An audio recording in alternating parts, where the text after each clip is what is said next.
Buonasera, pessoal. Tudo bem com vocês? Bom, na aula de hoje a gente vai retomar algumas coisas que vocês já viram, a gente vai propor novos debates, a gente vai ter novas perspectivas aí no que diz respeito à questão da globalização, a questão das relações internacionais, da própria integração, da forma como os países vão estar se relacionando e como a gente também vai ter decisões bastante estratégicas pensando na organização dos territórios. Bom, então, para começo de conversa, é bom a gente retomar o que seria a globalização, como a gente pode entender a globalização. De forma muito geral, a gente pode entender a globalização como um momento em que o mundo de fato se torna global. Nossa, mas isso daí não está um pouco repetitivo? Na realidade, não. Porque se a gente for pensar, anterior ao processo de integração, a gente vai ter as relações entre os sujeitos, entre os territórios, muito mais locais, muito mais concentradas. A partir de um processo em que a gente começa a ter uma expansão e uma saída desse olhar local, a gente começa cada vez mais a globalizar as relações. Isso tem muita relação com o próprio desenvolvimento de toda aquela questão histórica de expansão marítima, de conquista de novos territórios, de chegada a territórios estrangeiros que não se tinha conhecimento até então. Nesse sentido, é super importante a gente entender a globalização não como algo que se dá ao acaso, como algo que simplesmente foi lá e aconteceu, mas a globalização como parte de um projeto. Então, ela acaba sendo um produto social. E esse produto, esse projeto, ele tem os seus interesses políticos e os seus interesses econômicos junto dele. A gente não pode achar que isso se deu ao acaso, que isso pode ter uma certa neutralidade, que isso, de certa forma, não reflete alguns interesses daqueles que estavam envolvidos naquele processo. Muito pelo contrário.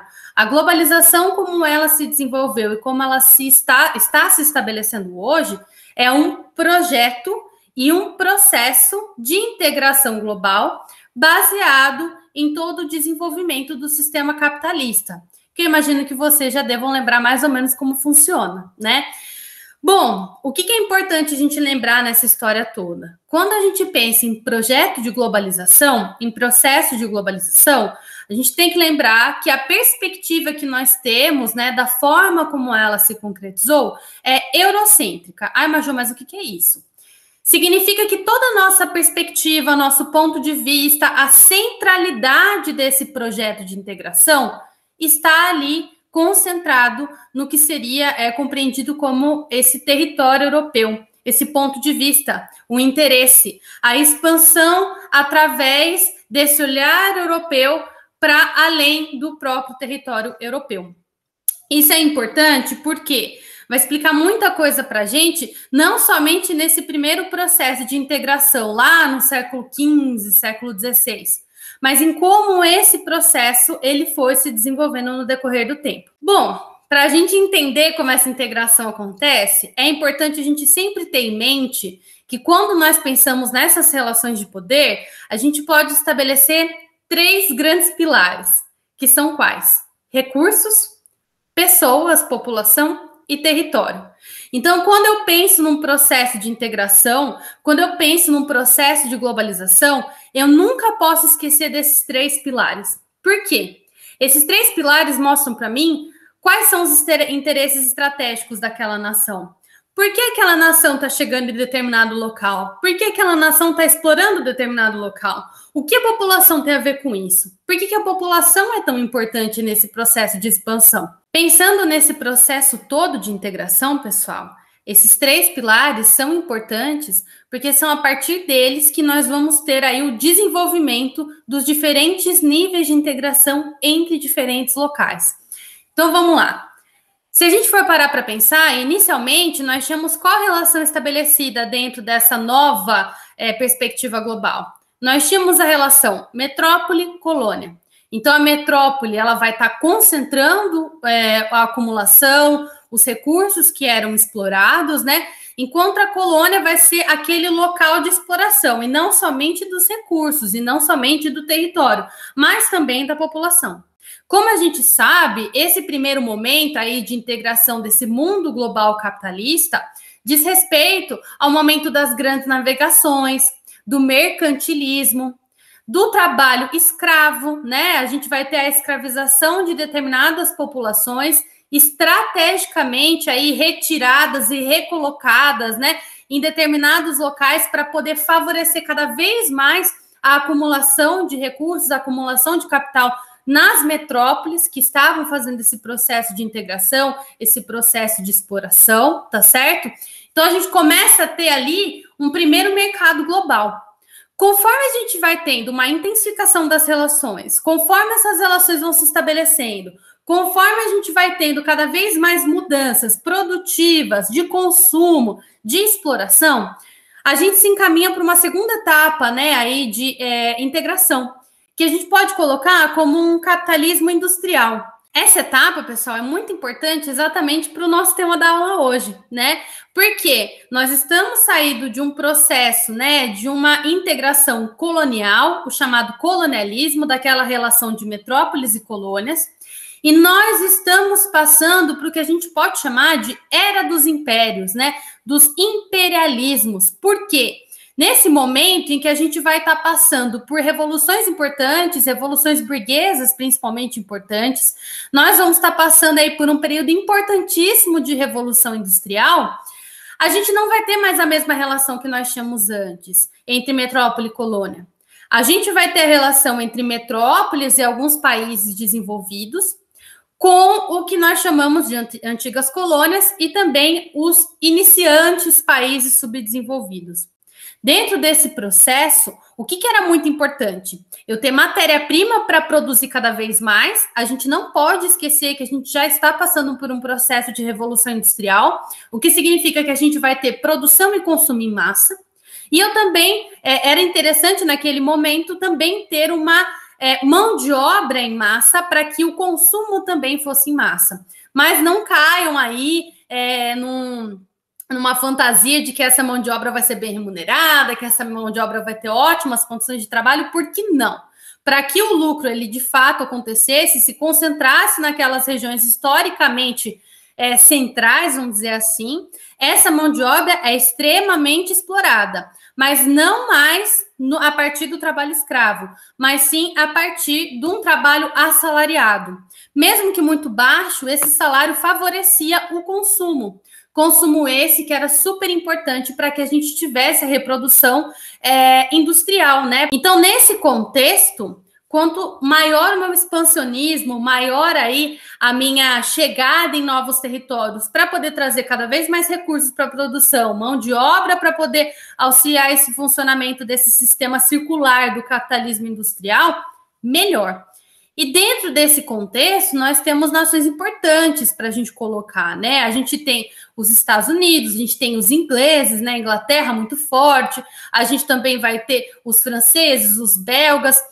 Inclusive, nesse contexto de imperialismo, a gente vai ter a partilha do continente africano. Vejam só, continente africano e continente asiático vão ser localidades que vão ser repartidas por esses grandes impérios, que já estavam se consolidando como grandes economias centrais, que estavam ali a todo vapor no seu processo de acumulação e que estavam cada vez mais expandindo o seu controle de territórios para além das suas localidades. Inclusive, pessoal, quando a gente pensa nessa questão aí do imperialismo, a gente não pode esquecer que os conflitos entre essas grandes nações também culminou em alguns acontecimentos importantes, como é o caso da Primeira Guerra Mundial.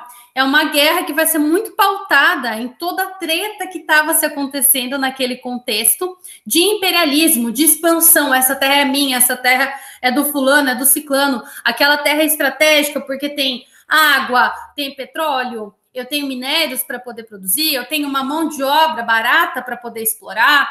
Tudo isso vai fazer com que o capitalismo industrial se consolide cada vez mais, que as relações de poder entre as nações também comecem a se intensificar, relações essas que já estavam sendo estabelecidas desde o capitalismo mercantil, e essas próprias relações que vão estar ali acontecendo durante esse processo de imperialismo também vão dizer muito para a gente das situações mais contemporâneas que diversas nações vão estar passando, né? Algumas problemáticas, algumas relações geopolíticas, algumas relações que, mesmo que a gente não tenha mais essa questão dos impérios, ainda são muito baseadas nessa questão da própria dominação, essa dominação histórica, né? De uma nação tomar conta de outro território para além do seu próprio território local, né? Eu acho que é interessante a gente começar a debater sobre isso, essa é uma aula um pouco mais introdutória, porque quando a gente pensa, por exemplo, na questão da América Latina, dos países do Sudeste Asiático, dos países do continente africano, nós temos uma série aí de cicatrizes históricas decorrentes de todo esse processo de exploração. Inclusive, eu trouxe para vocês algumas imagens do que ficou conhecido na época entre o século XIX e o século XX, que é essa era dos impérios, ficou conhecido como o Fardo do Homem Branco. Esse Fardo do Homem Branco era um poema inglês que começou a ser disseminado pelos jornais locais, posteriormente jornais europeus, e para além do próprio poema, que tentava de alguma forma justificar o porquê estava havendo essas dominações, explorações, todo esse processo muito violento nos territórios globais.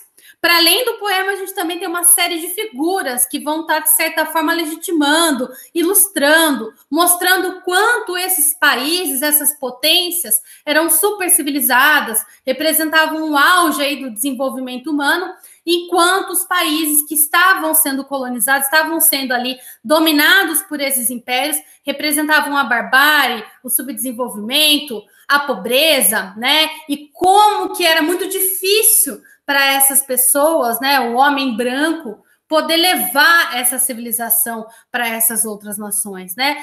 Isso tudo tem muita relação também com vários outros movimentos que estão acontecendo na época, como é o caso da eugenia, né? Como se a gente vai ter toda uma ciência que tenta defender a superioridade, né? Do que seria o homem branco, do que seria esse homem eurocêntrico, né? Esse homem europeu. Isso tudo vai dar uma série de consequências, inclusive para políticas locais desses países que estavam sendo dominados dentro desse processo.